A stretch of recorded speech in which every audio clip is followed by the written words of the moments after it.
how come that you're in Montenegro? You've been here for last Now, how many years? Yeah. 5 years I'm here now. Yeah, I think to myself I have to come back to my roots. So, and I asked some friends where I have to go because I see the whole world. And they go to Montenegro. And I was here in 1956, and this was no tourists. This was very private, and I have a little memories about this time. And I come back, and I found my place. So I come every year now to Montenegro.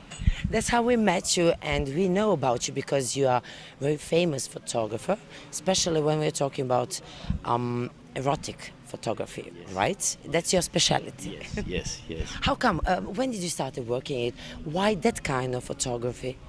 Uh, I was after the school, after the high school, and this was in the 68, and this was the time of revolution, hippies, freedom, peace, and I broke my studium as a political sign, and a very close friend is the grandchild of Max Reinhardt, and he said, my brother is a famous photographer in New York, use this as an assistant, and I traveled to New York and was there for 6 months, and I see the most beautiful woman in the world because she only worked for Vogue and for the really big magazines, and I have very good expressions. And then I go to Paris to another photographer. So I travel around, all these towns was popular for fashion, and was then in London and in Roma.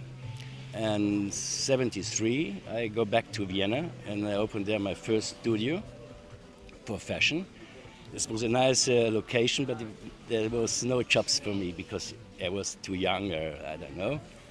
And so then I start with advertising, a little bit commercials, and so it goes step by step. And in the 70s, end of the 70s, I changed from fashion to erotic fashion because this is girls, girls, girls.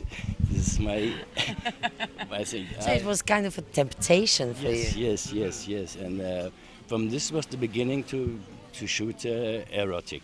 So that means not pornography, I shoot erotic. This means the face. For me it's important, the face.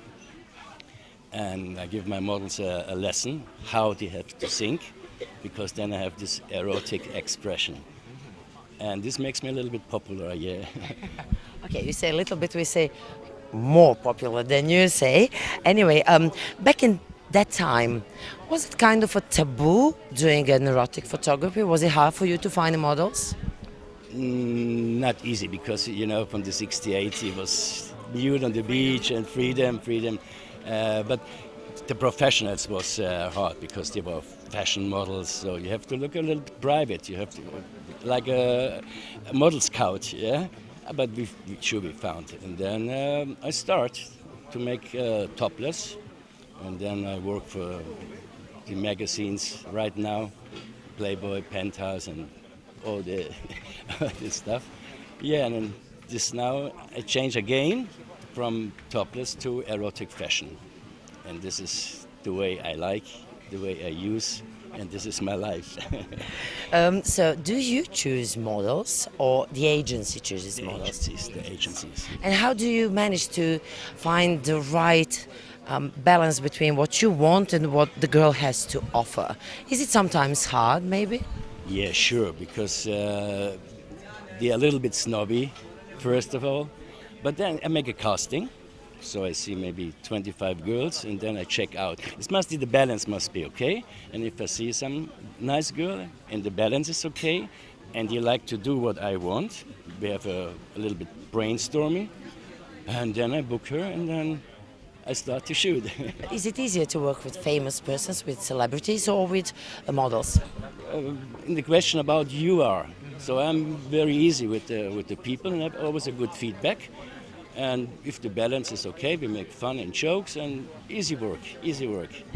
So they say that every successful photographer has some secrets how to make those kind of photos that impress us. Photography is not just to make a click.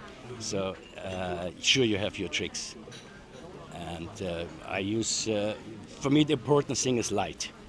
If you don't use the light and you don't how to work with the light, so this is 50% makes the light. The other 50% is the model and the impressions, how you walk with the models.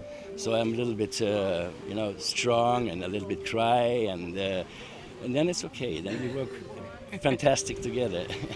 Are you planning to have maybe some exhibition next year in Montenegro?